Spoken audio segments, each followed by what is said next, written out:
Imagine you're sitting at home right now, reading a book or maybe scrolling through your phone. It's so mundane, so routine, that we never stop to consider the sheer, terrifying complexity of what's happening behind that wall.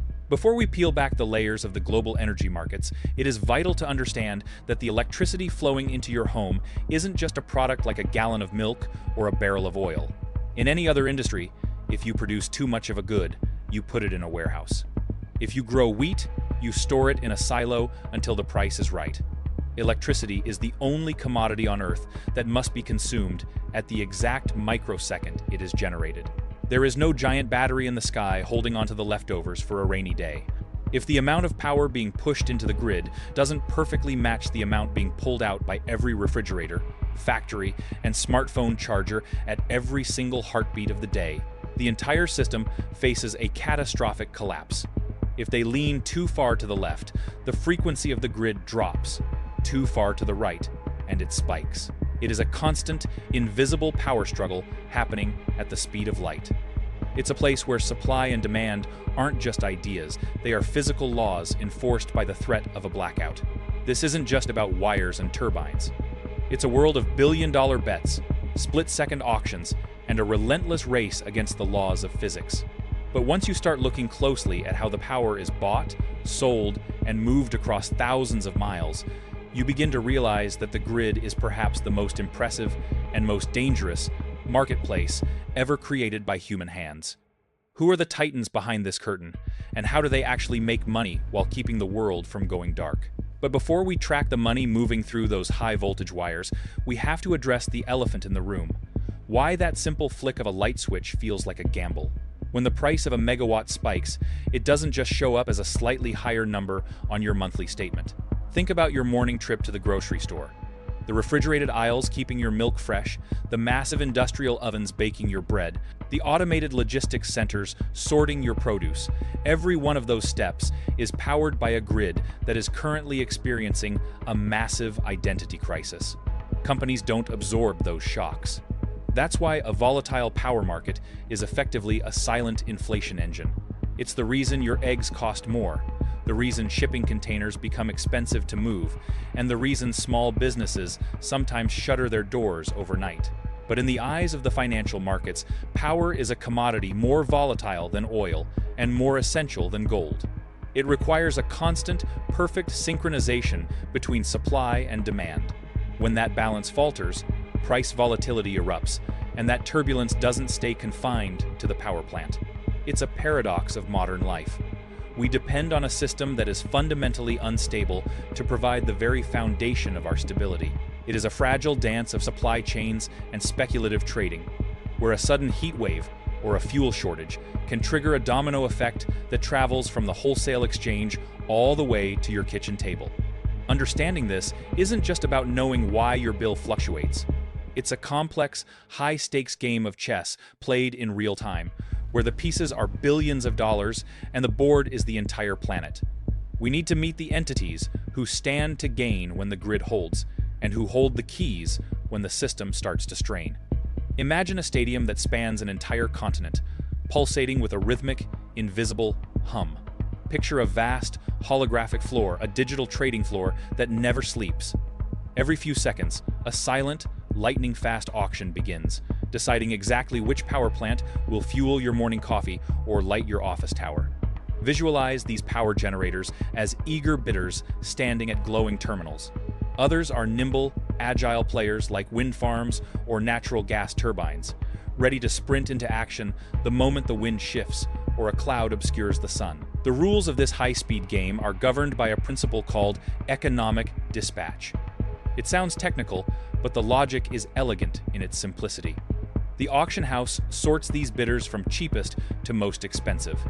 They climb up the price ladder, calling on plant after plant, until the total energy requested by you and millions of others is finally met. The price isn't set by the average.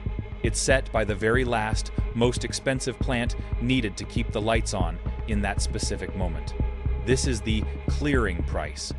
It's a mechanism designed to ensure that even the most expensive, backup-ready plants are incentivized to stay online, waiting in the wings for when demand surges. If a sudden heat wave hits, the demand curve spikes, forcing the auctioneer to reach further up the price ladder to bring more expensive, flexible power online in a matter of minutes. It's a dance of algorithms, where the goal is to keep the frequency of our power perfectly stable, preventing the entire grid from flickering out. As we watch these bids flash across the terminal, it becomes clear that this isn't just about moving energy. Yet, this digital market doesn't exist in a vacuum.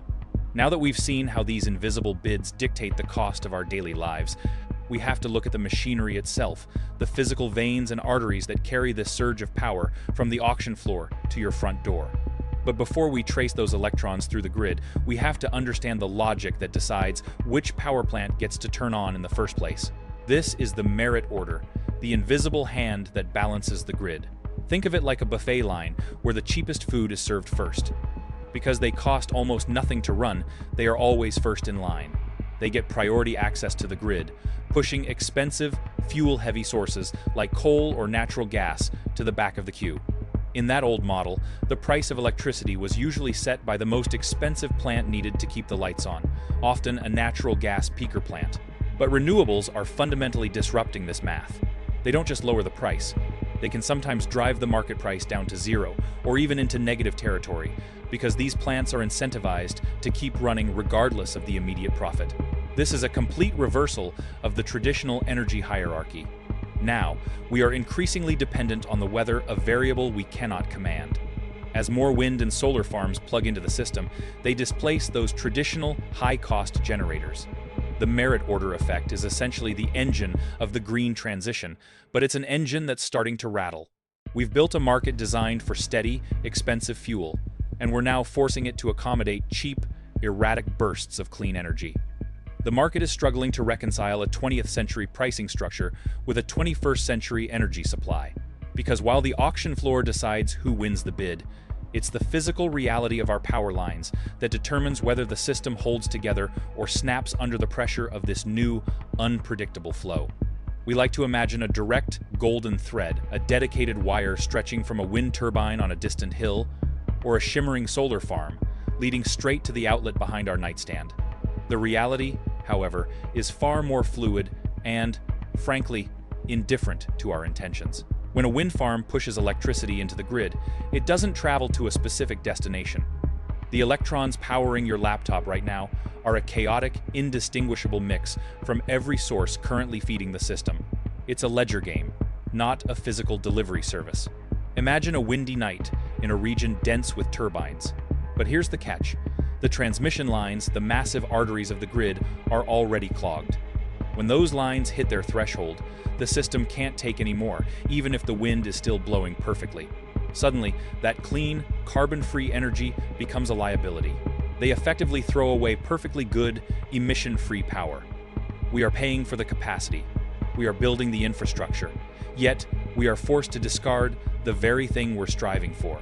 We've built a system that assumes energy is something we can move at will, but the grid is a rigid, physical beast. It only cares about the immediate, local pressure of the current. We are learning the hard way that generating clean energy is only half the battle. The real test is figuring out how to get it to the people who need it without leaving half of it to vanish into thin air. It might be changing how we think about the destination itself. The destination isn't a static point on a map. It is a living, breathing ecosystem. This is the era of the decentralized grid, where the power to balance the system shifts from massive, distant monoliths into the palms of your hands. When we integrate localized storage, those sleek battery arrays humming in garages and basements, we effectively turn every household into a miniature reservoir.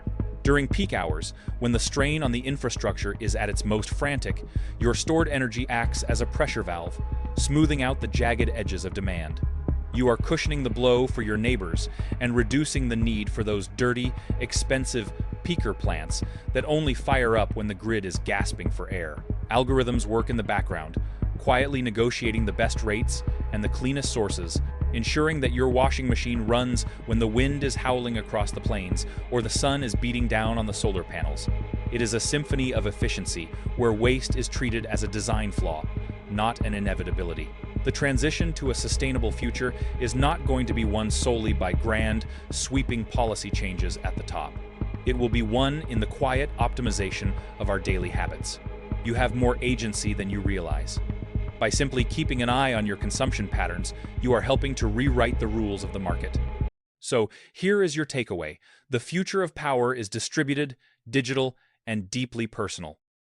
We have moved past the age of mindless consumption and into the age of conscious stewardship. If you found this deep dive into the wires and waves of our world illuminating, hit that like button to help others find their way to this conversation. Together, we are decoding the future, 1 watt at a time.